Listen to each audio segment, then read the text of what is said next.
My HOA called my drought-tolerant yard an eyesore of weeds.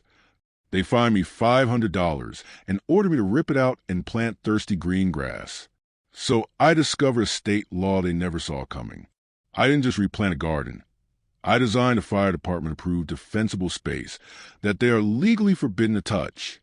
The day the HOA president came to enforce her rule, she wasn't alone. I had the local fire captain standing next to me.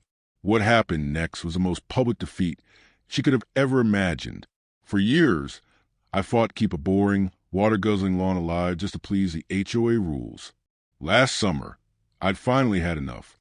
I replaced it all with a beautiful native landscape of succulents, sage, and poppies. It used hardly any water, attracted pollinators, and felt peaceful. Then the notice arrived. Linda, the HOA president, declared my yard a weed-filled hazard and gave me 30 days to sod it over with grass or face daily fines. I was ready to give in until I stumbled upon State Bill 1592, the Fire Resilient Landscaping Act.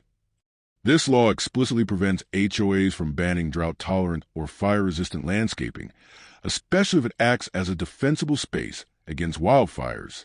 A plan clicked into place. I didn't just want to be legal, I wanted to be untouchable. I went beyond planting a few pretty bushes. I designed a certified Class A fire break. I used only state-approved, fire-resistant plants, created proper spacing, and submitted my plans to the local fire marshal. To my delight, he not only approved them, but asked if his crew could use my yard for a community safety demonstration. I agreed immediately. The deadline arrived. Linda marched over, clipboard in hand, ready to write me up for noncompliance. But waiting with me on my driveway was Fire Captain Rodriguez in full uniform. Before she could speak, I handed her a folder. Linda, this is my state-mandated, fire-defensible landscape. This is the fire marshal's approval letter.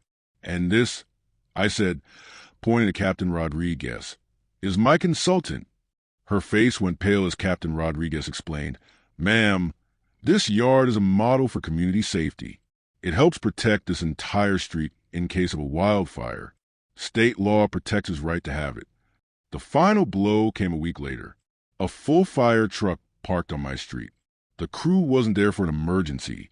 They were filming a training video in my yard, highlighting it as an example of perfect defensible space.